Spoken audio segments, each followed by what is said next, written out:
जयंती मंगला काली भद्रकाली कपालिनी दुर्गा क्षमा शिवा धात्री स्वाहा स्वधा नमोस्तुते सर्वमंगलमांगल्ये शिवे सर्वार्थसाधिके शरण्ये त्र्यंबके गौरी नारायणि नमोस्तुते सर्वस्वरूपे सर्वेशे सर्वशक्ति समन्विते भयेभ्यस्त्राहि नो देवी दुर्गे देवी नमोस्तुते भगवत्यै नमः परम्बिकायै नमः। चलो क्या बोलो बाबू? ये गुरु जी सताम गतम इसमें जो षष्ठी की है वो षष्ठी शेषे से की है। हाँ तो ये जो गतम है ये वो कृत है, कृदंत है। तो एक सूत्र है कर्तरि कर्मणो कृति। वो कहता है कृत योगे कर्तरि कर्मणि च षष्ठी स्यात्। अनुक्ते कर्तरि कर्मणि कहता है ना। अनुक्ते कर्तरि कर्मणि षष्ठी स्यात् कि कृत के योग में अनुक्त कर्ता अथवा कर्म हो तो उसमें षष्ठी होती है। ठीक है, तो ये कृत का योग है यहाँ पर गतम, और कर्ता अनुक्त भी है यहाँ पर। ठीक, क्योंकि गतम में किस अर्थ में किया? भाव अर्थ में किया। तो यहाँ पर इस सूत्र से अगर षष्ठी करे कर्तरि कर्मणो हो कृति से तो क्या समस्या है? हाँ ये बात रहे सही है, लेकिन देखो बाबू वो जो षष्ठी होगी ना वो कर्मणि षष्ठी ही होगी। कर्मणि षष्ठी कह रहे हैं ना, हमको तो कर्मत्वेन विवक्षा करनी ही नहीं है अभी। कर्मत्वेन विवक्षा तब की हम बात कर रहे हैं, ध्यान रखो। कर्मादि नाम अविवक्षायाम क्या कहा है? कर्मादि नाम अपि अविवक्ष वो संबंध मात्र विवक्षायाम षष्ठी वह ये लिखा है ना। तो कर्मत्वेन यदि विवक्षा करनी है तब तो तुम्हारी बात सही होगी। तब तो विचार किया जाएगा कि भाई गौतम का योग है तो यहाँ पर षष्ठी होनी चाहिए। लेकिन हम कर्मत्वेन विवक्षा करना ही नहीं ना चाह रहे हैं। उसको कर्मत्वेन कर्म को नहीं ना बताना, संबंध सामान्य रूप से बताना चाह रहे हैं ना। कहाँ है कर्म? कहाँ है कर्म? कर्मणि द्वितीय भी नहीं लग पाएगी, वो भी नहीं ना लग पाएगी, क्योंकि कर्मत्वेन विवक्षा नहीं ना कर रहे हैं आप केवल एक संबंधी के रूप में बताना चाह रहे हैं, है ना। एक संबंध रूप से बताना चाह रहे हैं केवल। आया कि नहीं आया? तो यहाँ पर कहाँ प्राप्त है बताओ ना उससे षष्ठी की? कर्तरि कर्मणो कृति से षष्ठी कहाँ प्राप्त है? वो गुरु जी यही तो कहता है कि कृत योगे कर्तरि कर्मणि च षष्ठी। कर्मणि कहता है ना, कर्म कहाँ है? कर्मत्वेन नहीं ना विवक्षा है। तुम ये क्या कर्मत्वेन चाहे कर्तृत्वेन विवक्षा नहीं ना है? अरे सत को सज्जन को तुम कर्तृत्वेन नहीं ना बताना चाह रहे हो। सती गतम ऐसा कहते तब तो विचार किया जाता जी। जब सत को कर्तृत्वेन बताना चाहते तब तो विचार किया जाता है कि नहीं? कि भैया कृत का योग है, अनुक्त करता है तो षष्ठी कर लो भैया उसी सूत्र से कर्तरि कर्मणो कृति से। लेकिन अभी हम जिस क्या कहना चाह रहे हैं, कर्तृत्वेन सत की विवक्षा नहीं ना करना चाह रहे हैं। हम क्या संबंध रूप से बताना चाह रहे हैं कि सत संबंधी गमन तो कहाँ है? करता करता नहीं ना है ये। कर्तृत्वेन विवक्षा नहीं ना हम कर रहे बाबू, ध्यान रखो। हम खाली संबंध रूप से ही बताना चाह रहे हैं ना। चलिए तो वही बात है, इसीलिए कहाँ से लग पाएगा? नहीं लग पाएगा।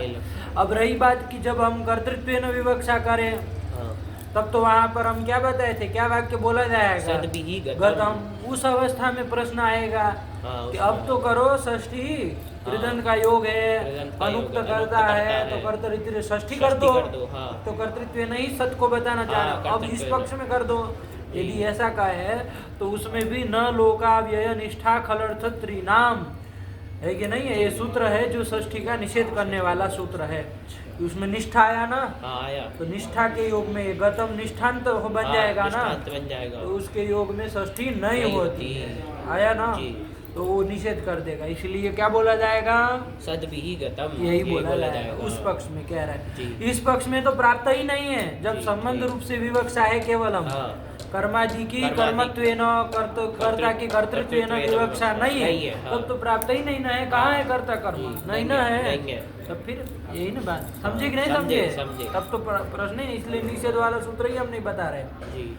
उसमें तुम कह सकते हो कि नहीं भाई, जब कर्तृत्वेन विवक्षा होगी तब तो वहाँ पर मनोवृत्ति से होनी चाहिए, सब तो मिल रहा है। कृदंत का योग है, अनुक्त करता है, ये तो कर्तृत्व ने विवक्षा की है, तो षष्ठी करो उस पक्ष में। तब भी न लोकाव्यय निष्ठा निषेध कर देता है। निष्ठांत के युग में षष्ठी नहीं न लोकाव्यय निष्ठा बहुत सारे गिनाए, ल मतलब लादेश ऐसा करके बहुत कुछ बताया है। उनके युग में सिद्धांत कौमुदी में सूत्र है, उनके युग में षष्ठी नहीं होती, षष्ठी का निषेध करने वाला सूत्र है। समझे कि नहीं समझे? बात को समझ में आई।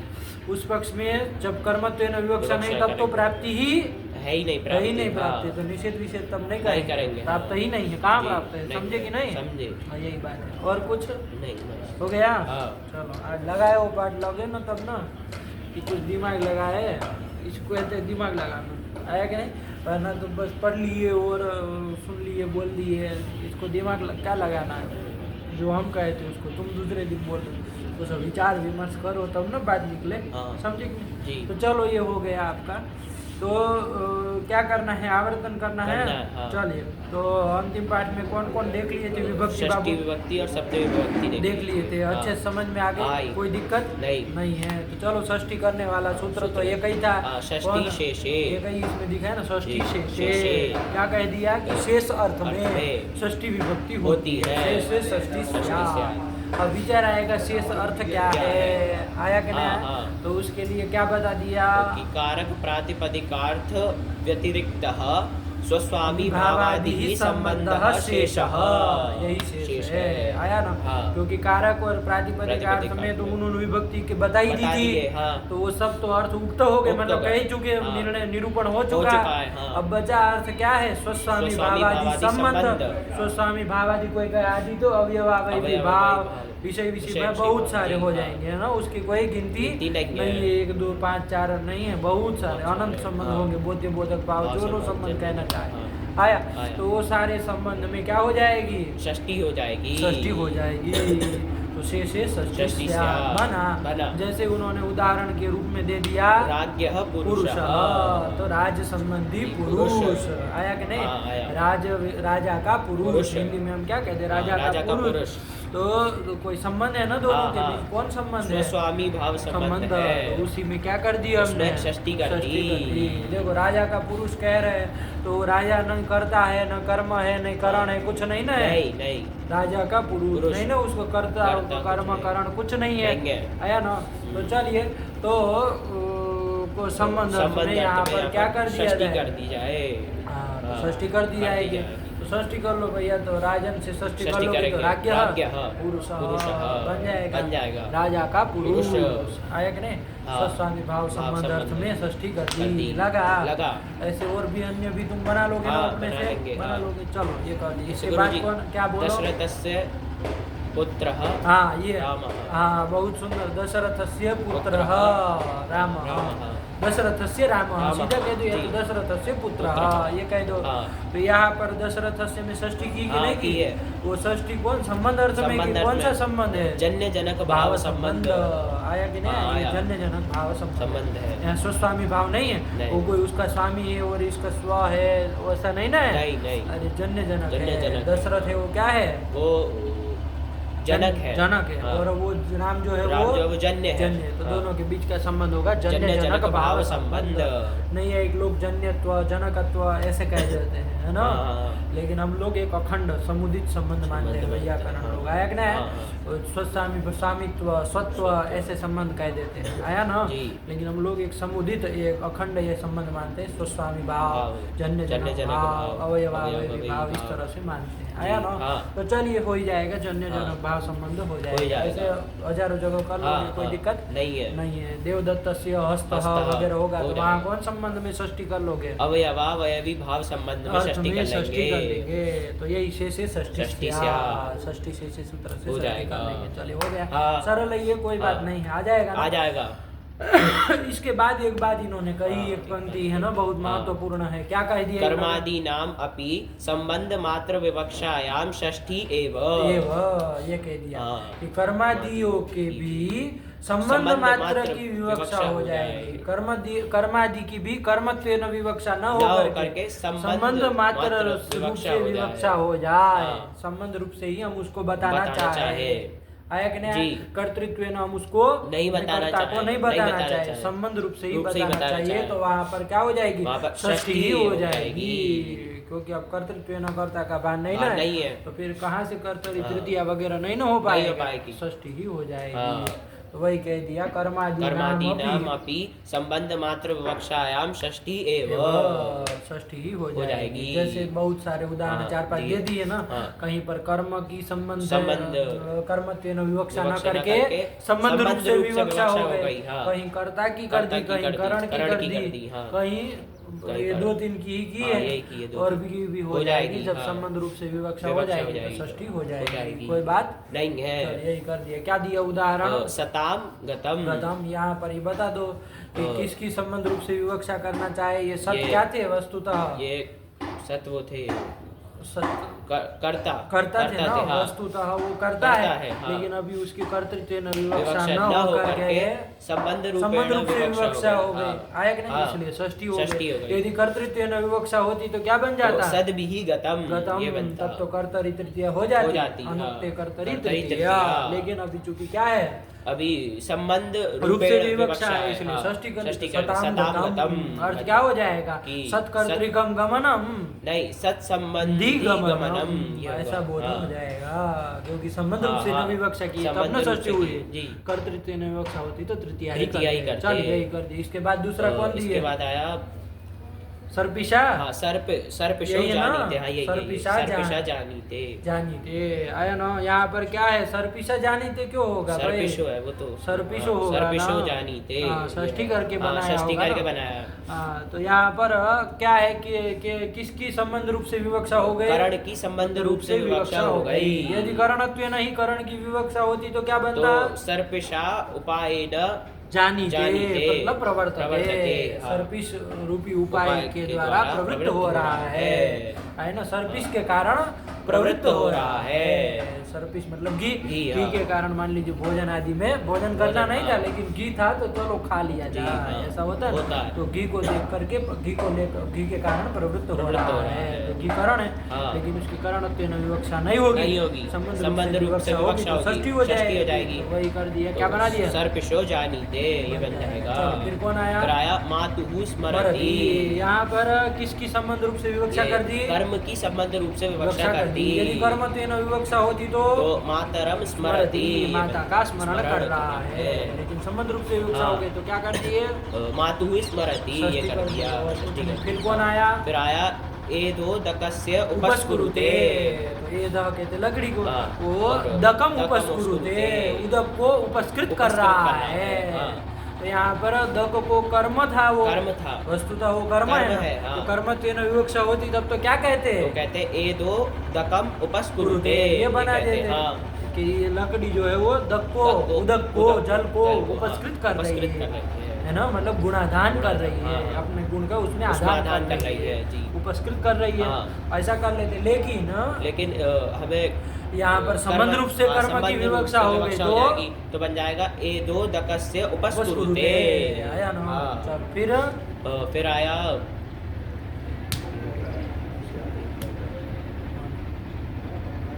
अरे वो भजे, भजे शंभोष चरणयोः, याद नहीं की हो?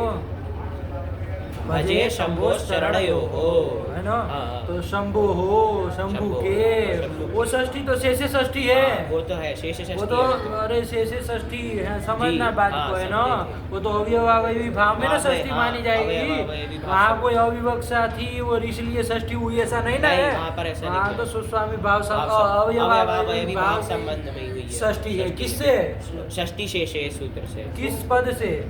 शंभु पद से। शंभु पद से जो इसलिए ध्यान रखना, हाँ, दोनों में षष्ठी हाँ, लगी है। दोनों में, हाँ। तो खिचड़ी नहीं पकाना, नहीं, हाँ। उसमें कोई अविवक्षा थी किसी की और षष्ठी कर दी, नहीं, ऐसा ऐसा नहीं है। नहीं। ध्यान रखना, वो जी। चरण योग की जो षष्ठी है, हाँ। वहाँ पर किसकी अविवक्षा की है? कर्म की अविवक्षा की है। कर्म कर्म को नहीं बताना चाह रहे। वस्तु तो क्या है कि मैं शंभु का भजन कर रहा हूँ, शंभु का नहीं, शंभु के चरण का भजन कर। ध्यान रखो, मैं शंभु के चरण का भजन कर रहा हूँ। तो चरण क्या है वस्तुतः? कर्म है, कर्म है ना, कर्म है। तो कर्मत्वेन विवक्षा होती तो क्या बना लेते, जरा बना दो। अहम शंभो हो चरणौ भजे, ये बनता चरणौ न बन जाता, द्वितीय बन जाता, द्वितीय में आ जाता। तो चलो, लेकिन अब क्या हो गई है, कर्मत्वेन विवक्षा नहीं है, संबंध रूप से विवक्षा। क्या बन जाएगा? अहम शंभो हो चरणयोः भजे, ये कर देंगे। शंभो की षष्ठी में नहीं ना करोगे? नहीं। वो तो किस अवयवावयवी भाव संबंध से षष्ठी है। अवयवावयवी भाव संबंध में अर्थ में षष्ठी है ना। चलो हो गया। हाँ। इतनी उधर और कुछ दिया? नहीं, यही दिया। और भी अपने से बना लेगा, कहीं पर भी हो जाएगा ना भाई। कर्म की कर्मादियों की कर्मत्वेन विवक्षा नहीं होगी, संबंध रूप से विवक्षा होगी, तो वहाँ षष्ठी कर देना। समझ ही लोगे अपने से। तो इसमें कितने उदाहरण इन्होंने दिए? 4-5 कितने दिए? ये 5 दिए। उसमें कर्ता की संबंध रूप से विवक्षा कितने में दिखाई? कर्ता की एक में हाँ। करण की संबंध रूप से विवक्षा करण की भी एक में दिखाई, हाँ। और कर्म की संबंध रूप से विवक्षा की 3 में दिखाई। ध्यान में रहेगा ना। हाँ। अरे एकदम क्लियर रखो, कहीं संदेह नहीं हुआ है ना। तो चलिए यही कर दिया, सरल ही है। इति षष्ठी, इसी के साथ षष्ठी का निरूपण हो गया। इसके बाद कौन आया बाबू? सप्तमी विभक्ति का आया। सप्तमी विभक्ति का निरूपण आया। तो सप्तमी विभक्ति का किया है भैया। हाँ।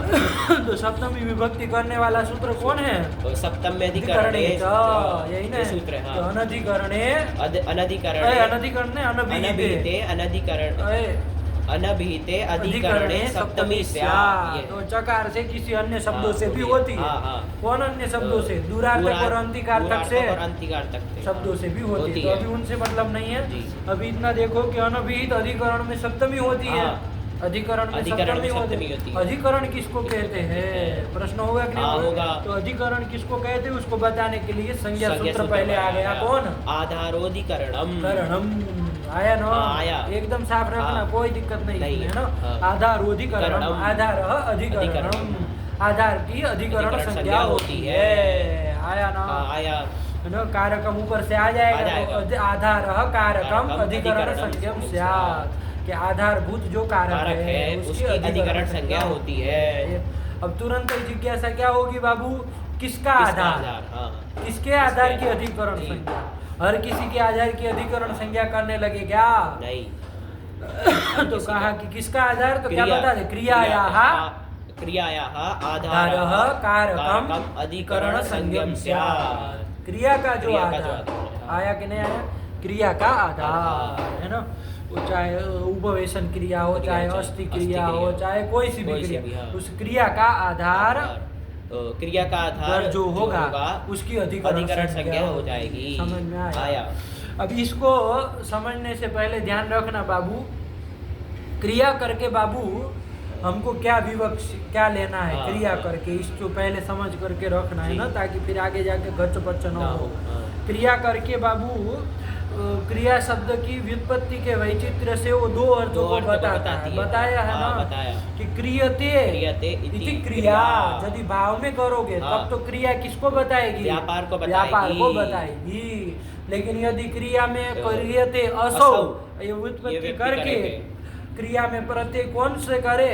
कर्म में करे, कर्म में करे, हाँ। जिसको किया जा रहा है, आया ना, हाँ, जिसको हाँ, पैदा किया जा रहा है, उत्पन्न किया जा रहा है, हाँ। यदि ऐसा करेंगे, कर्म में अर्थ प्रत्यय करके व्युत्पत्ति करेंगे, हाँ। तो क्रिया शब्द किसको बताएगा? फल को बताएगा।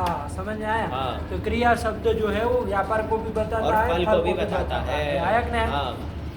तो ये ध्यान में रहेगा ये बात। हाँ, और कोई भी धातु हो बाबू, हाँ। तो उसके ये भी बता दिए तुमको कि दो अर्थ होते हैं, नो, फल व्यापार हो धातु, वैयाकरण भूषण सार की पंक्ति है जी। वहाँ कारिका ही है, फल व्यापार हो धातु, ठीक है, ऐसा करके आया ना जी। तो फल व्यापार आश्रय तू तिंग स्मृता, वो आगे की बात है, लेकिन फल व्यापार हो धातु, कि फल और व्यापार अर्थ में धातु होता है, मतलब धातु के दो अर्थ होते हैं, फल और व्यापार, ध्यान में रहेगा। जैसे पच धातु है बाबू, जैसे पच धातु है, तो पच धातु में देख लो, पच धातु के दो अर्थ होंगे, फल और व्यापार। क्या है व्यापार? व्यापार तो तुमको पता है, वो सब क्रिया सारी की सारी, आग जलाने से लेकर के बटलोई चढ़ाना, ये करना वो करना, और फिर बटलोई नीचे उतारना, जब बन जाए कुछ चीज, आपका जो चीज बनाना चाहे बन जाए तब तक नीचे उतारना, गैस बेस बंद करना, ये सारी की सारी क्रिया, ये सब व्यापार है। हाँ। ये भी उस पच धातु का अर्थ है, वो सारा का सारा व्यापार आया। हाँ। और फल भी उसका अर्थ है, कौन सा फल? विक्लिप्ति। तो उस व्यापार के द्वारा होने वाला जो फल है, व्यापार करोगे तो कुछ फल होगा ना, क्या होगा? फल विक्लिप्ति। अरे वो जो चावल है उसमें विक्लिप्ति आ जाएगी, तो वही विक्लिप्ति रूप जो फल है वो भी पच धातु का अर्थ है, आया कि ना? आया। तो विक्लिप्ति फल और व्यापार जो करछी आदि चलाना आदि जितना भी सब व्यापार ले लेना, तो वो उसका पच धातु का अर्थ है। ठीक हुआ? ये कर दिया। ऐसे ही मान लो गम धातु होगा, जो समझ के रखो कि भाई धातु के दोनों अर्थ होते हैं सब जगह, ऐसा नहीं है। अभी तक हम लोग सामान्य करते आ रहे हैं कि भाई धातु का अर्थ मतलब जाना, गम धातु का अर्थ मतलब जाना, यही न करते आ रहे हैं। लेकिन ध्यान रखना, फल और व्यापार दोनों अर्थ होते, तो व्यापार तो कौन हो जाएगा? वो पाद विक्षेप करना, चलना, तो ये व्यापार रूप अर्थ भी हो गया, तो व्यापार रूप कह देने से आ गया ना। फल क्या होगा उसका? फल क्या होगा?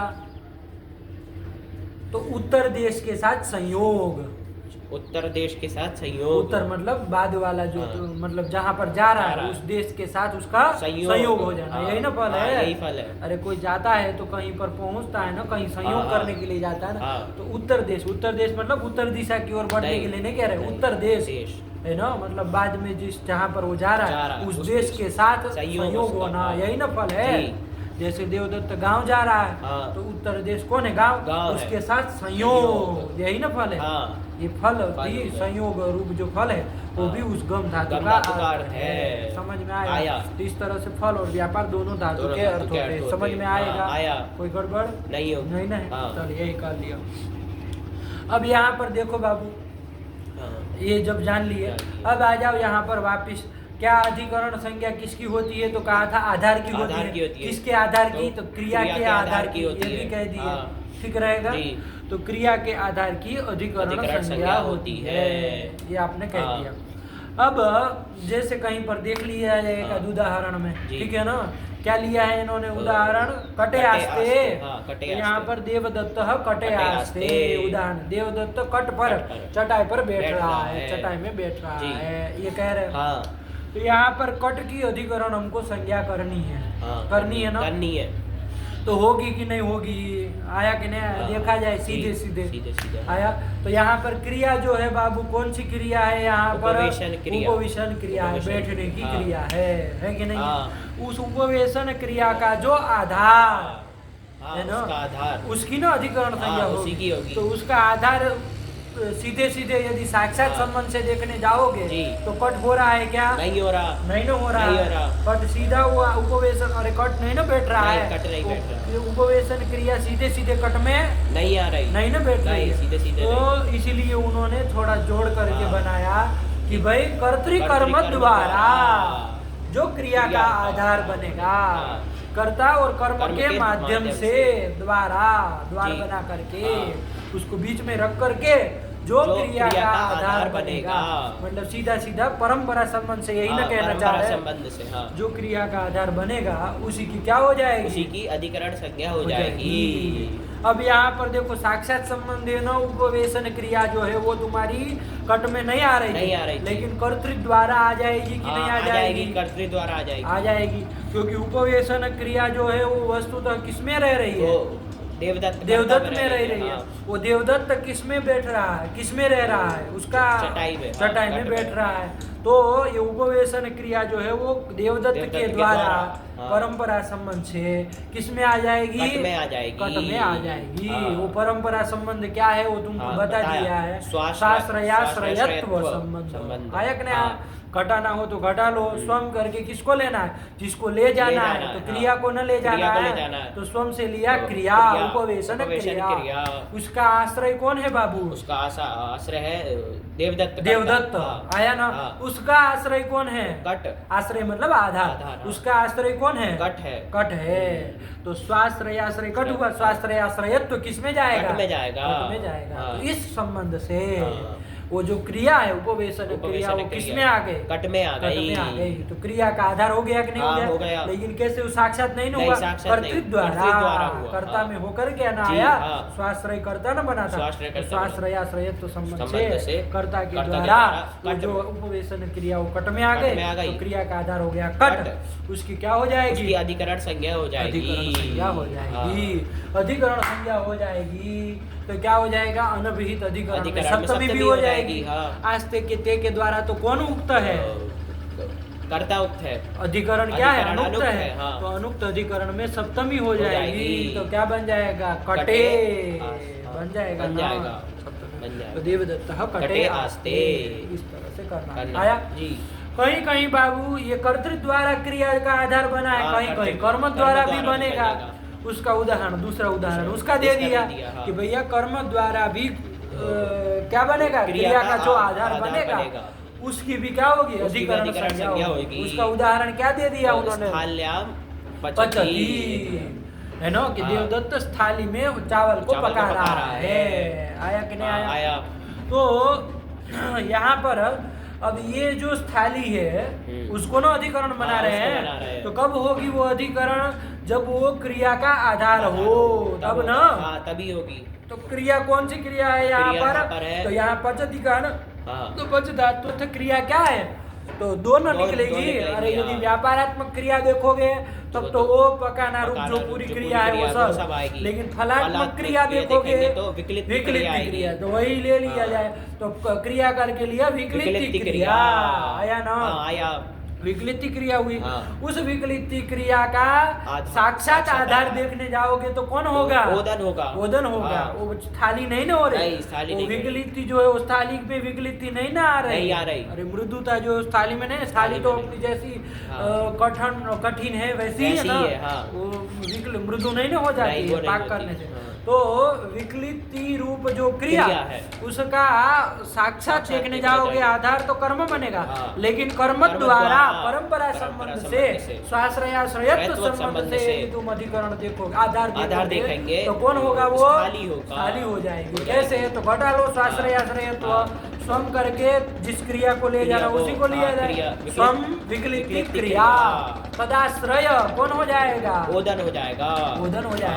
उसका आश्रय कौन हो जाएगा? थाली हो जाएगा। आश्रयत्व किसमें जाएगा? थाली में जाएगा। तो स्वाश्रयाश्रयत्व संबंध से वो विकलित क्रिया है वो किसमें आ गए? थाली में आ गई। तो क्रिया का जो आधार है वो कौन बन गया? थाली बन गई। लेकिन कैसे बना? कर्तृ द्वारा कि कर्म द्वारा?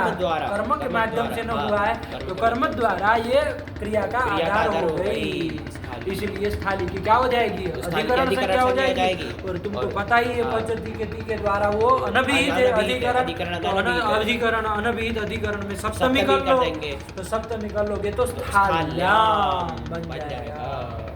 उदाहरण वो दे दिया। कितना सरल है, कोई दिक्कत नहीं ना। हर जगह ये देखना पड़ेगा, क्रिया का आधार वो होना चाहिए, चाहे कर्तृ द्वारा चाहे कर्म द्वारा होना चाहिए। यदि वो क्रिया का आधार है तो उसकी अधिकरण संज्ञा हो जाएगी। एकदम साफ, कोई दिक्कत कोई नहीं। तो बोल लो एक बार वृत्ति क्या है बाबू? आधार। ये ध्यान रहेगा ना। वस्तुतः ये जो क्रिया है बाबू वो किन निष्ठा है? साक्षात संबंध से देखो तो वो कर्तृनिष्ठा है और अथवा कर्मनिष्ठा है। आया ना? अरे फलात्मक क्रिया रहे, व्यापारात्मक क्रिया रहेगी तो कर्तृनिष्ठा है, फलात्मक क्रिया रहेगी तो कर्मनिष्ठा है, साक्षात संबंध। लेकिन वो जो कर्तृकर्मनिष्ठा जो क्रिया है वो कर्तृकर्म द्वारा जिसमें आ जाए उसका जो आधार, क्रिया का आधार जो बन जाएगा उसकी अधिकरण संज्ञा हो जाएगी। एकदम क्लियर है, कोई दिक्कत नहीं। बोलो आधारोधिकरण। आधारोधिकरणम कर्तृकर्म द्वारा तन्निष्ठ क्रियायाः आधारः कारकम अधिकरण संज्ञम स्यात्। यही तो कर कोई दिक्कत नहीं। चलिए अब लोग उस लास्ट दिन थोड़ा जल्दी में किए थे तो लेकिन सही समझ में आ गया ना, कोई संदेह नहीं है। चलो इसके बाद आया सूत्र सप्तम्यधिकरणे। अब जब अधिकरण को हम जान लिए तो अब अनद्विहित अधिकरण में सप्तमी करने वाला सूत्र आया सप्तम्यधिकरणे आया ना। अनद्विहित अधिकरणे सप्तमी स्यात्, यही ना अर्थ। लेकिन सूत्र में बाबू चकार ग्रहण भी किया है तो चकार से और भी कुछ आचार्य करना चाह रहे हैं, और किसी से भी सप्तमी करेगा तो सप्तमी, लेकिन और किसी से भी करना चाह रहा है तो किससे करना चाह रहे हैं? चकारात् दूरांतिकार्थेभ्यः सप्तमी स्यात्। मतलब चकार ग्रहण करने से दूरार्थक और अंतिकार्थक, दूरार्थक मतलब दूर ही नहीं लेना है, दूरार्थक और कोई भी शब्द हो उसका पर्यायवाची दूरार्थक कह रहे हैं ना, तो दूरार्थक कोई शब्द हो चाहे समीपार्थक, अंतिकार्थक कोई शब्द हो चाहे वो निकट हो, समीप हो, अंतिक हो, कुछ भी हो तो उससे भी उसके योग में किसी के नहीं, उससे उस शब्दों से क्या करना? पंचमी लगी सप्तमी करना। आ गया। उसका उदाहरण तो देख ही लिया है तुमने, कोई दिक्कत है ही नहीं। वनस्य दूरे और वनस्य अंतिके कर ही लिया ना। और तदर्थक और भी कोई शब्द होगा तो उससे भी समीपे निकटे सप्तमी हो जाएगी, आ जाएगा ना। वन के समीप, वन के दूर, तो वैसे कोई अधिकरण वो नहीं बन रहा है, वैसे ध्यान रखना, ऐसे नहीं बनना, अधिकरण नहीं ना। अरे वन से दूर गांव है, वन से समीप गांव है, तो वो आधार बन रहा है क्या? नहीं बनना। अरे आधार अधिकरण हमसे नहीं ना काम चल रहा। अधिकरण संख्या करके अनभिहित अधिकरण में सप्तमी, तो दूरार्थक अंतिकार्थक शब्द होने के कारण उसमें सप्तमी हो जाएगी। और उसमें और भी होती है, इसके पूर्व वाला सूत्र उससे द्वितीय आदि भी करता है। क्या करता है? द्वितीय करता है, षष्ठी भी करता है, देख लेना वो चकार वहाँ भी है। तो वो पूरा जब सिद्धांत कौमुदी का कारक पढ़ते हैं ना तो सारी बातें आ जाती है कि नहीं। यदि तुम चाहोगे तो ये हमको अभी विचार आ रहा है ऐसा कि ये कारक प्रकरण इसका जब हो जाए तो इसको तो हम आगे लघु सिद्धांत को तो बढ़ाएंगे ही, किसको समास प्रकरण इसके बाद है ना वो सब बढ़ाएंगे। लेकिन यदि चाहोगे तो एक दूसरा पाठ करते हैं सिद्धांत कौमुदी के कारक का, है ना। बहुत महत्वपूर्ण प्रकरण है, बहुत अच्छा है, मजा देने वाला है ना। और कोई उसमें ऐसा नहीं, सरल है एकदम से, बढ़िया से लगाते जाए तो एक बार किया जाए उसका, ऐसा विचार है। अब तुम चाहो और तुमको लगे कि नहीं 2 पाठ झेल पाओगे, मतलब कर पाओगे, झेलना मतलब याद कर पाओगे, सब कर पाओगे, तब तो किया जाए, ठीक है ना। विचार कर लेना, हमको आ रहा है कैसे किया जाए तो बढ़िया रहेगा। क्योंकि अब कारक की एक रूप से देखो, लघु सिद्धांत का कारक हो गया तो एक भूमिका बंध गई कारक की, एक उसका चित्र थोड़ा मतलब ऊपर से दिख गया। अब यदि उसको पढ़ लिया जाए ना तो पूरा आपको निकल जाए, तो कहाँ षष्ठी कहाँ द्वितीय कहाँ पंचमी कोई दिक्कत ही ना रहे, एकदम क्लियर हो जाए। यहाँ पर कहीं पर भी आप मतलब संस्कृत में ऐसा व्याकरण है कि कहीं पर आप मतलब कहीं षष्ठी हो तो वहाँ तृतीया नहीं कर सकते, आया मतलब थोड़ा भी अपने मन से फेरबदल नहीं कर सकते, वो सूत्र कहेगा तभी होगा, तो एकदम फिट हो जाता है ना। तो विचार करना, यदि चाहो तो थोड़ा है वो वहाँ इतना वो तो पूरा कारक लिया है उन्होंने, तो सब सूत्र लिए हैं, लेकिन वो पढ़ लेने से एकदम निश्चिंत हो जाता है, फिर कोई दिक्कत नहीं। षष्ठी द्वितीय प्रथमा में फट से कर देगा, कहीं पर भी षष्ठी दिखी तो किस सूत्र से हुई, सूत्र के साथ बोल देगा। यहाँ पर इस सूत्र के द्वारा ये आया ना। तो चलिए, तो विचार करना, तुमको लगे तो बताना, तो किया जाएगा। तो ये कर दिया, ठीक है ना। हाँ। तो चलिए अभी यहाँ पर प्रकृत में आया जाए। हाँ। तो कौन है बाबू, सप्तम अधिकरण जो का अर्थ हो ही गया, कोई दिक्कत नहीं है। अब इसके बाद बाबू इन्होंने और उदाहरण भी देख ही लिए ना, अधिकरण संख्या करके 2 उदाहरण हम लोग देख ही लिए है ना। कटे आस्ते और स्थाल्याम पचती, ये कर लिया। अब कोई उसमें लंबा चौड़ा व्याख्यान की अब जरूरत नहीं, बैठ गया। अब यहाँ पर इन्होंने जो बात बताई है कि आधार जो है वो 3 प्रकार का है, इसको मुख्य रूप से अच्छे से समझ लो। बाकी अब कुछ इसमें है नहीं, हो ही गया। तो आधार त्रिधा का है ना, आधार जो है वो 3 प्रकार का है। कौन कौन आधार 3 प्रकार? औपश्लेषिक आधार और वैषयिक आधार और अभिव्यापारक व्यापारक नहीं है, व्यापक अभिव्यापक आधार आया कि नहीं आया। तो इसको समझ लो, औपश्लेषिक आधार और वैषयिक और अभिव्यापक आधार किसको किसको कहते हैं।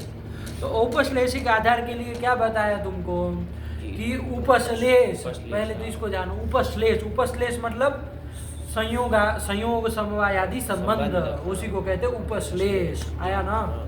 उपश्लेष संयोग संबंध चाहे समवाय संबंध, उसी को कहते हैं उपश्लेष, आया ना। और उससे तत्कृत जो संबंध होता है, वो संयोग चाहे समवाय के कारण जो संबंध नहीं, आधार होगा, उस आधार को औपश्लेषिक आधार कहेंगे। उपश्लेष मतलब संयोग समवाय आदि संबंध, उसके कारण जो आधार होगा। उसके कारण तत्कृत मतलब उपश्लेषकृत जो आधार होगा। उपश्लेष प्रयोज्य भी कह दो, कोई बात नहीं। उपश्लेष प्रयोज्य जो अथवा तो उपश्लेषकृत जो आधार होगा उसको औपश्लेषिक आधार कहेंगे। आया कि नहीं आया? आपको ध्यान देना पड़ेगा कि कोई आधार बन रहा है, जैसे कट जो है वो आधार बन रहा है कि नहीं बन रहा है? बन रहा है कि नहीं है? बन रहा है। तो ये कैसे आधार बन रहा है? तो उसमें जो बैठने वाला व्यक्ति है ना, चाहे कोई द्रव्य है जो भी है, तो कौन उसमें बैठ रहा है? देवदत्त में बैठ रहा है। वो कैसे बैठ रहा है? उसमें संयोग संबंध से बैठ रहा है। तो संयोग संबंध वही संयोग संबंध वही उसी को कहते हैं उपश्लेष। और उपश्लेषकृत जो आधार होता है, संयोग संबंध कृत जो आधार होता है, उपश्लेषकृत जो आधार होता है, उसी को कहते हैं औपश्लेषिक आधार। तो कट जो आधार हुआ कैसा आधार कहेंगे बाबू? औपश्लेषिक आधार कहेंगे। औपश्लेषिक आधार कहेंगे। समझ में आया कि नहीं? जैसे कहा जाए रूपे रूपत्वम अस्ति, क्या कह दिया जाए? रूपत्वम अस्ति, आया कि नहीं? रूप में रूपत्व जाती है ना, वो रूप में है, ऐसा कहा, ध्यान रखना। रूप होता है ना। अरे आया ना आपके 24 गुणों में, रूप रस गंध वगैरह। तो चलो, एक जो रूप होता है रक्तादि रूप, उस रूप में रूपत्व जाती है, ये आपने कहा, ध्यान रखना। रूपे रूपत्वम अस्ति। अब यहाँ तुमको रूप को अधिकरण है ही, तुम मान रहे हो कि नहीं मान रहे हो? क्योंकि क्रिया का आधार हो जाएगा कि नहीं आ जाएगा? रूपे रूपत्वम अस्ति किसके द्वारा हो जाएगा क्रिया का आधार? कर्तृ द्वारा कि कर्म द्वारा? अपने से बता दो। ये कर्म द्वारा आ जाएगा। अरे कैसे कर्म कह रहे हो? रूपे रूपत्वम अस्ति, रूपत्वम को कर्म समझ रहे हो तुम? हम लगा है तो ऐसे बकलोल हो तुम। अरे नपुंसकलिंग शब्द होगा तो अरे तो ध्यान रखो, अर्थ को ध्यान दो। अस्थि का कर्म कौन होता है? अस्थि में कर्म कहाँ आता है? अरे होना होता है ना, अस्थि मतलब है तो कर्ता ना हो रहा है, वो कौन है? तो रूपत्वम अस्थि। तो रूपत्व क्या है? करता है। करता है ना। तो बताओ, ये जो अस्थि क्रिया है वो रूप में किस संबंध से आ रही है? मतलब किम द्वारा आ रही है? कर्तृ द्वारा आ रही है। आ जाएगी ना? कटा ही लोगे तुम शास्त्र आश्रयत्व संबंध से, सब से लेंगे होने क्रिया, सत्ता क्रिया। अरे अस्थि क्रिया बोल दो, सत्ता क्रिया बोल दो। उसका जो आश्रय कौन है? रूपत्व। अरे सत्ता क्रिया है, कौन है? रूप है। रूपत्व है, रूप है, रूपत्व है। ध्यान से बोलो, एक ही अक्षर का मार है इसमें, फिर गच पच करोगे तो फिर हो चुका काम। रूपत्व है, रूपत्व ये कहा ना। तो साक्षात सत्ता क्रिया जो है वो किसमें रह रही है? रूपत्व में रह रही है। वो रूपत्व का आश्रय कौन है? रूप है कि नहीं है? तो और स्वाश्रय आश्रय तो किसमें जाएगा? रूप में आएगा। तो सत्ता क्रिया जो है वो कर्तृ द्वारा किसमें आ गए? रूप में आ गई।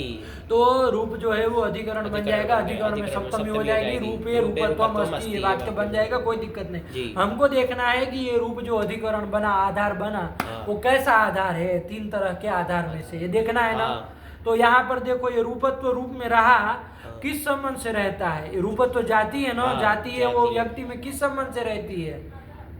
संयोग से, तो द्रव्यों का संयोग होता है ना, कौन संबंध से रहता है? अरे कुछ तो पढ़े हो भाई, एकदम ऐसे थोड़ी ना हो। अरे जाति व्यक्ति में किस संबंध से रहती है? जाति व्यक्तियों हो,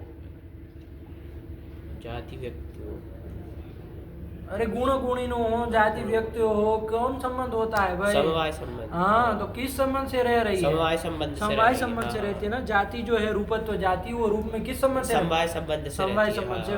तो रूपत्व का रूपत्व जो है वो रूप में रह रहा है, रूप आधार बन रहा है, तो किस संबंध? समवाय संबंध का कारण बन रहा है। समवाय संबंध कृत वो आधार बन रहा है कि नहीं बन रहा? तो समवाय संबंध को भी हमने उपश्लेष कहा था कि नहीं कहा था? अरे उपश्लेष मतलब संयोग अथवा समवाय आदि संबंध जो भी है उसको उपश्लेष कहते हैं। और तत्कृत जो आधार बने, उसका तत्प्रयोज्य जो आधार बनेगा उसको औपश्लेषिक आधार कहेंगे। तो रूप जो आधार बना वो कैसा आधार? औपश्लेषिक आधार बना, औपश्लेषिक आधार कहा जाएगा। समझे? अरे उदाहरण दे रहे, एक संयोग का दिया, कटे आस्ते में संयोग कृत आधार बन रहा है, इसमें समवाय कृत बन रहा है। तो समवाय और संयोग इनको क्या कहते हैं? उपश्लेष कहते हैं। उपश्लेष कृत जो आधार होता है उसको कहते हैं औपश्लेषिक आधार। समझ में आ रहा है कि कुछ खाली बस ऐसे ही हूँ कर रहा है? यही है। ऐसे ही स्थाल्याम पद्धति में भी कर लेना है ना। वहाँ जो रहने वाला थाली में रहने वाला कौन है? ओदन ना है। वो ओदन उसमें किस संबंध से रहता है? संयोग संबंध रहता। तो संयोग है उपश्लेष, तत्कृत वो आधार बना कि नहीं बना? औपश्लेषिक आधार बना। ये दोनों में जो कटे आस्ते, स्थाल्याम पचति, चाहे रूपे रूपत्व मस्ति इत्यादि में जो आधार बन रहे हैं वो औपश्लेषिक आधार बन रहे हैं। समझे? उपश्लेषकृत जो आधार होता है उसको औपश्लेषिक आधार कहते हैं। यही कह रहा है, और कुछ नहीं। जी, समझे? ठीक हुआ? इसके बाद नंबर 2 का आधार कौन बताया बाबू? वैषयिक आधार। आया कि नहीं? तो विषयता संबंध कृत जो आधार होगा, वहाँ तो संयोग संबंध उपश्लेष मतलब क्या लिया था? संयोग समवाय आदि संबंध लिया था। यहाँ पर अब विषयता संबंध लेना है। विषयता संबंध प्रयोज्य जो आधार होगा अथवा विषयता संबंध कृत जो आधार होगा उसको वैषयिक आधार कहेंगे। समझे? यहाँ विषयता संबंध ले रहे हैं ना, तो विषयता संबंध कृत जो आधार होगा उसको वैषयिक आधार कहेंगे। जैसे देख लो क्या उदाहरण दिया इसका? इच्छा अस्ति। अब मोक्ष को तो तुम बाबू अधिकरण संज्ञा कर लोगे, सप्तमी कर लोगे, ये सब तुम कर लोगे। जी, कर लेंगे। है ना? अधिकरण संज्ञा क्यों कर लोगे? क्योंकि क्रिया जो अस्थि क्रिया है वो किन द्वारा इसमें आ रही है? मोक्ष में वो आ रही है कर्तृ द्वारा आ रहे हैं। अरे कौन है करता है? इच्छा न करता है, तो कर्तृ द्वारा वो इसमें आ रही है। आया कि नहीं? इसीलिए वो क्या बन जाएगा? क्रिया का आधार बन जाएगा, उसकी अधिकरण संज्ञा हो जाएगी। आया ना? ठीक है ना? तो एक बात ध्यान दो जरा, तुमने कहा कर्तृ द्वारा आ रहा है क्रिया का, तो क्रिया को ले आओ जरा, वो घटा करके ले आओ, सम करके सत्ता क्रिया। तो वो सत्ता क्रिया का आश्रय कौन है बाबू? आश्रय है इच्छा। ये तो मान रहे हो, इच्छा है मतलब सत्ता क्रिया इच्छा में रह रही, तो स्वाश्रय सत्ता क्रिया का आश्रय हुआ इच्छा। उसका आश्रय कौन है? उसका आश्रय है मोक्ष। ये बोली मत दो खाली, अब ध्यान दो थोड़ा। कैसे आश्रय होगा? इच्छा जो है वो मोक्ष में कैसे रहेगी? तो ध्यान रखो, ये जो इच्छा है ना, इसमें इच्छा है और एक मोक्ष है। मोक्ष विषयिणी इच्छा है ना, मोक्ष की इच्छा है। अब थोड़ा ध्यान देना यहाँ पर क्या संबंध है दोनों के बीच का, थोड़ा ध्यान देना। तो ये मोक्ष और इस इच्छा में एक तो विषय है, एक विषयी है। एक विषयी है ना? एक विषय है और एक विषयी है। आया कि नहीं आया? तो कौन विषय होगा? इच्छा का विषय है ना। कौन? इच्छा का विषय है मोक्ष। तो मोक्ष तो क्या होगा बाबू? विषय होगा। और इच्छा क्या हो जाएगी? विषयी हो जाएगी, विषय वाली। ये देखो, ज्ञान, इच्छा, कृति, ये सारे के सारे पदार्थ क्या होते हैं? सविषयक होते हैं, चाहे विषयी होते हैं। कोई भी शब्द बोल सकते हो, मतलब उसका कोई ना कोई विषय जरूर रहेगा। आप कहेंगे मुझको ज्ञान हो रहा है, तो किम विषय ज्ञान हो रहा है? वही निर्विषय ज्ञान नहीं ना होता है, कोई न कोई उसका विषय होता है, जरूर रहेगा। इच्छा है तो किम विषयिणी इच्छा है, ऐसा होता। अब बस हमको इच्छा हो रही ऐसे नहीं ना होता, किसकी इच्छा हो रही है, तो इच्छा का कोई विषय जरूर होता है। ऐसे ही कृति प्रयत्न, कि भाई हम प्रयत्न कर रहे, कृति कर रहे, किम विषयिणी कृति कर रहे हैं, घट विषयिणी पट विषयिणी क्या कृति कर रहे हैं, कि अध्ययन विषयिणी किम विषयिणी कृति कर रहे हैं। तो कृति का भी कोई ना कोई विषय होता है। तो समझ में आया कौन कौन, कम से कम 3 ध्यान रखना, और भी है लेकिन 3 ध्यान रखना, ज्ञान इच्छा कृति ज्ञान इच्छा कृति, ये तीनों पदार्थ क्या है बाबू, सविषयक है। सविषयक है मतलब विषय वाले, मतलब विषयी है। समझ में आया, मतलब इनका कोई ना कोई विषय जरूर होगा। आया कि नहीं? तो इच्छा भी सविषयक पदार्थ है, उसका भी कोई ना कोई विषय जरूर होगा। यहाँ कौन है, उसका विषय मोक्ष है। तो समझ में आया। अब ध्यान रखो बाबू कि किस इच्छा जो है तुमने कह दिया कि मोक्ष में रह रही है, तो किस संबंध से रह रही है, तो मोक्ष क्या बन रहा है, विषय की विषय बन रहा है। उसमें जो धर्म है विषयता, उसी संबंध से वो इच्छा जो है वो मोक्ष में रह रही है। ध्यान में रहेगा। अरे जो पदार्थ जिसमें जाएगा ना, तो उसमें रहने वाले धर्म के कारण, धर्म से जाएगा ना। जैसे तुम अपने मामा के घर जाते हो कि नहीं जाते हो, तो कौन से संबंध से जाते हो, मातुलत्व संबंध से जाते हो ना। वो तुम्हारे मातुल है, उसमें मातुलत्व है, इसलिए ना जा रहे। वहाँ पितृत्व संबंध के कारण जाते हो क्या? मातुलत्व। अरे तुम जहाँ जाओगे उसमें जो धर्म रहेगा, अनुयोगी वृत्ति धर्म संबंध, नैयायिकों का सिद्धांत चलता है कि अनुयोगी मतलब जिसमें आपको कोई पदार्थ को ले जाना, वो अनुयोगी, उसमें रहने वाला जो धर्म है वही संबंध बनता है। आया कि नहीं? जैसे तुम जो है अपने मामा के घर जा रहे हो, तो संबंध वहां पर कौन सा संबंध बनेगा, मातुल है ना, वो मातुलत्व संबंध से तुम जाओगे। आया कि नहीं? तुम यदि अपनी बहन के घर जाओगे, भगिनी के घर जाओगे, तो वो कौन संबंध से जाओगे, भगिनीत्व संबंध। नहीं कहते हम अपनी बहन के घर जा रहे, हालांकि वो आपके उसका घर है ना। अरे वास्तविक उस घर का मालिक तुम देखने जाओगे तो कौन निकलेगा, अरे उसका पति जो होगा वही ना होगा, आपका जो जीजा लगेगा वो ना होगा, चाहे उसका बाप होगा, दुनिया भर का जो होना हो, है ना। लेकिन आप क्या कहेंगे, मैं बहन के घर जा रहा हूँ, क्योंकि तुम्हारा संबंध वो है, भगिनीत्व संबंध। आया ना? तो उस संबंध से तुम वहां पर जा रहे हो, बाकी से आया कि नहीं? तो ध्यान रखो बाबू, हमको इतना कहना, किस्सा कहानी से हमें कोई मतलब नहीं है कि अनुयोगी वृत्ति धर्म जो होता है वो संबंध होता है। तो यहाँ पर जो मोक्ष है बाबू, मोक्ष जो है उसमें हमको किसको लाना है, इच्छा को लाना है। तो किस संबंध से आएगी, विषयता संबंध। यदि हमको मोक्ष को उसमें ले जाना होता बाबू, तो भी बोल लेना। तो इच्छा क्या है, विषयी है, तो कौन संबंध से चला है, विषयित्व संबंध लेता है। विषयिता बोल दो तो अभी करो कल भी करो, कोई दिक्कत नहीं। तो इस संबंध से आता। समझ में आया एकदम? कोई दिक्कत नहीं, क्लियर है ना? मोक्ष जो है वो इच्छा में लाना हो, यदि ऐसा लाना नहीं लेकिन लाना हो तो विषयिता संबंध से आएगा, और इच्छा को मोक्ष में लाना हो तो विषयता संबंध से। ध्यान में रहेगा एकदम क्लियर है। चलिए अब आ जाओ, मोक्ष से इच्छा अस्ति आपने कहा ना। अब वो स्वाश्रयाश्रय तो घटाओ, जो घटा रहे थे स्वयं करके लिया, वो सत्ता क्रिया, उसका आश्रय कौन हो रहा है, इच्छा। उसका आश्रय कौन होगा, मोक्ष होगा। मोक्ष किस संबंध से होगा, विषयता संबंध से होगा। समझे? तो स्वाश्रयाश्रय मोक्ष हुआ, स्वाश्रयाश्रयत्व संबंध से जो सत्ता क्रिया है वो कर्तृत्व द्वारा किसमें आ गई, मोक्ष में आ गई। इसलिए मोक्ष के अधिकरण संज्ञा और उसमें सप्तमी भी कर दी। समझ में आया? अनधिकरण अनभिहित अधिकरण में सप्तमी कर दी, मोक्ष से इच्छा अस्थि बना लिया। अब हमारा प्रश्न है, मोक्ष जो है वो अधिक आधार है, लेकिन कैसा आधार है, कैसा आधार है? आया ना? तो कौन सा आधार है, औपश्लेषिक आधार है क्या है? औपश्लेषिक नहीं है। वो इच्छा जो है उसमें मोक्ष में जो रह रही है इच्छा, मोक्ष में जो इच्छा रहे वो संयोग समवाय आदि उपश्लेष संबंध से रह रही है क्या?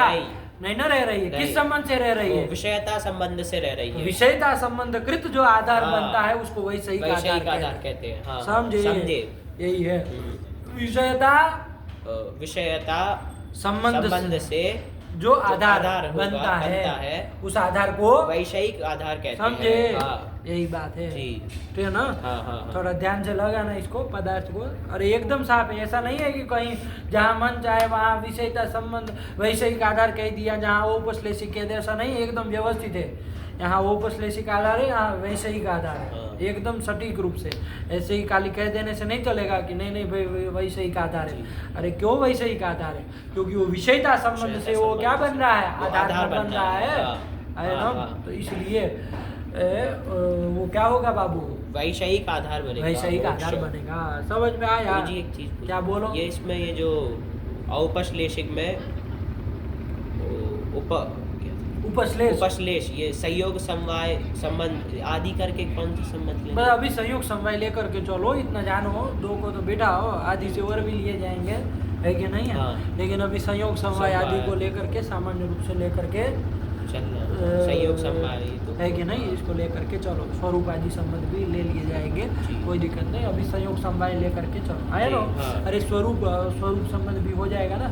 स्वरूप संबंध से जैसे आकाश में आकाशत्व रहता है, तो समवाय संबंध से तो रहता नहीं। क्योंकि आकाश व्यक्ति एक है, उसमें आकाशत्व जाति तो है नहीं, धर्म मात्र है, तो स्वरूप संबंध से रहता है। ये स्वरूप आकाश है, आकाशत्वम अस्ति, तो वहाँ संयोग भी नहीं है, समवाय भी नहीं है, आया ना? स्वरूप संबंध हो जाएगा। तो ये सब ले लेना है, कोई उसमें बड़ी बात नहीं है। चलिए हो जाएगा ना? चलिए फिर ये वैषयिक भी आया ना? ठीक हुआ। फिर तीसरा आया कौन बाबू? अभिव्यापक आधार। अभिव्यापक आधार है ना? अभिव्यापक आधार किसको कहते हैं? तो कहा कि समझने के लिए समझ लो, जहाँ पर जिस आधार के प्रत्येक अवयव में वो पदार्थ रहता हो, रहने वाला पदार्थ उसके प्रत्येक के अवयव में रहता हो, है ना? जिस आधार के प्रत्येक अवयव में रहता हो, उस आधार को अभिव्यापक आधार कहेंगे। आया कि नहीं आया? जैसे उदाहरण इन्होंने क्या दिया? सर्वस्मिन आत्मा अस्ति। सर्व पदार्थ में, सर्व पदार्थ को क्या बना रहे हैं? आधार में बना रहे हैं। उसमें सर्वस्मिन आत्मा अस्ति, ये कहा ना? तो ये सर्व को पहले तुम अधिकरण संज्ञा करके सप्तमी, ये सब तो तुम कर ही लोगे, कर लेंगे। अरे क्रिया का अस्ति न कह रहे हैं, तो सत्ता क्रिया का आधार हो जाएगा आत्मा है। लेकिन किम द्वारा? कर्तृ द्वारा, कर्तृ द्वारा। आत्मा जो करता है तद द्वारा इसमें सत्ता क्रिया का आधार कौन बन जाएगा? सर्व पदार्थ बन जाएगा। उसकी अधिकरण संज्ञा अनभिहित अधिकरण में सप्तमी कर लेंगे, तो सर्वस्मिन आत्मा अस्ति ये बन जाएगा। अब यहाँ पर सर्वस्मिन ये जो आधार बन रहा है वो कौन सा आधार है, ये तुमको देखना है, वरना सब काम तो हो ही गया। कौन सा आधार है भैया? तो ध्यान रखो, आत्मा जो है बाबू वो उसमें रह रही है ना? आत्मा जो करता है उसमें रह रही है ना? किसमें? सर्व पदार्थ में। तो बाबू कैसे रह रही है? कुछ जगह रह रही है सर्व पदार्थों में कि पूरे में व्याप्त होके रह रही है? पूरे में व्याप्त, सब जगह व्याप्त आत्मा है, परमात्मा है। आया कि नहीं आया? कण में नहीं कहते परमात्मा है, तो सर्वत्र आत्मा है, परमात्मा है, ये कह रहे। तो अवयवावच्छेदेन रह रही है, अवयवावच्छेदेन वो रह रही है कि नहीं रह रही है? रह रही है। आत्मा जो है उसमें पूरे में रह रही है ना, व्याप्त होके रह रही है। ऐसा जो आधार बनेगा उसको, उस आधार को कैसा आधार कहेंगे? अभिव्यापक आधार कहेंगे। जहाँ पर वो जो आधेय पदार्थ है, रहने वाला जो पदार्थ है वो पूरे में व्याप्त होके रहे। समझ में? जो आधेय पदार्थ है, आधेय पदार्थ मतलब जो रहने वाला उसको आधेय कहते हैं। जिसमें रहता वो आधार है ना? जैसे घट भूतल में रहता है तो भूतल तो आधार हो गया, लेकिन जो रहने वाला घट है वो आधेय हो गया, कहते हैं ना? तो रहने वाला जो पदार्थ है मतलब आधेय जो पदार्थ है वो जिस आधार में पूरे में व्याप्त होके रहे। शॉर्ट में सीधे समझने के लिए कह रहे, उलझना नहीं है बिल्कुल, इसलिए सीधा समझा रहे एकदम सरल भाषा में कि आधेय पदार्थ जिस आधार में व्याप्त होकर रहे, वो आधार को, उस आधार को अभिव्यापक आधार कहेंगे। समझ में आया? आया ना? एकदम क्लियर रखो, कोई इसमें झंझट नहीं। जैसे तिलेषु तैलम अस्ति, तिल में तैल है, तो यहाँ जो आधेय पदार्थ जो तैल है, तैल है ना? वो तिल में कैसे रहता है? व्याप्त पूरे में व्याप्त, पूरे तेल। अरे जब पूरा पीसा जाता है तब जाके तेल, तो पूरे में व्याप्त होके रहता है वो। आया ना? ऐसा आप नहीं कह सकते तिल की इस कोने में तो तेल है, तिल के इस कोने में नहीं, ऐसा नहीं। पूरे में व्याप्त होकर रहता है। तो ऐसा आधार वो बन रहा है कौन? तिल। तिल बन रहा तो है, उसको कैसा आधार कहेंगे? अभिव्यापक आधार कहेंगे। देखो कटे आस्ते का जो कट है वो ऐसा आधार कहलाएगा क्या? नहीं। क्योंकि देवदत्त वो पूरे में कट में चटाई में, जैसे तुम अभी चटाई के ऊपर बैठे हो तो पूरी चटाई पे व्याप्त होके बैठे हो क्या? पूरी चटाई पे नहीं ना बैठे, चटाई के कुछ देश में बैठे हो, कुछ देश पे से ही खाली पड़ा है कि नहीं? तो ये अभिव्यापक आधार बनेगा क्या? नहीं बनेगा। औपश्लेषिक आधार होगा, लेकिन अभिव्यापक आधार नहीं होगा। जहाँ पर आधेय पदार्थ, क्या समझ में आया? जहाँ पर आधेय पदार्थ जिस आधार में व्याप्त होकर के रहे, आधेय पदार्थ जिस आधार में व्याप्त होकर रहे, उस आधार को अभिव्यापक आधार कहेंगे। है ना? एकदम सरल भाषा में इसको रोक लो जी। यही है अभिव्यापक आधार। तो सर्वस्मिन् आत्मा अस्ति में जो सर्व पदार्थ है वो क्या है? वो कौन आधे का? आत्मा रूप जो आधे है उसका वो आधे उसमें सर्व पदार्थ में व्याप्त होकर है, इसलिए वो जो आधार है सर्व पदार्थ वो अभिव्यापक आधार है। बाकी उसकी सर्वस्मिन् की जो अधिकरण संज्ञा और सप्तमी संकरी लोगों को दिक्कत उसमें नहीं है। आ गया। तीनों एकदम साफ समझ में आए। तीनों आया। 3 तरह के आधार होते हैं। पंक्ति क्या लिख दी है कि औपश्लेषिको वैषयिको अभिव्यापकश्च आधारस् त्रिधा। कर दिए ना? जैसे लिखे है वैसे याद कर लेना। आया ना? कोई खर्चा नहीं करेंगे। चलो ये खाली बहुत हो गया। और इसके बाद वनस्य दूरी अंति के बाद ये दूरार्थक अंतिकार्थक शब्दों से भी सप्तमी कर दी। ये तो तुमको आ ही गया है। इति सप्तमी। इसी के साथ सप्तमी विभक्ति का निरूपण हो गया। ध्यान में रहेगा बाबू? ध्यान में रहेगा। कोई दिक्कत नहीं, एकदम साफ रखना। संदेह नहीं नहीं। इति विभक्त्यर्थः। इति विभक्त्यर्थः। इसी के साथ विभक्त्यर्थ परिसमाप्त हुआ। चलो क्या समय हो गया? 54 हो गया। चल अरे अभी है कौन सा? अकथितम। उसको भी करना है ना, तो चलो उसको दूसरा पाठ कर दिया जाए, इसको रख दिया जाए। भगवते नमः, पराम्बिकायै नमः।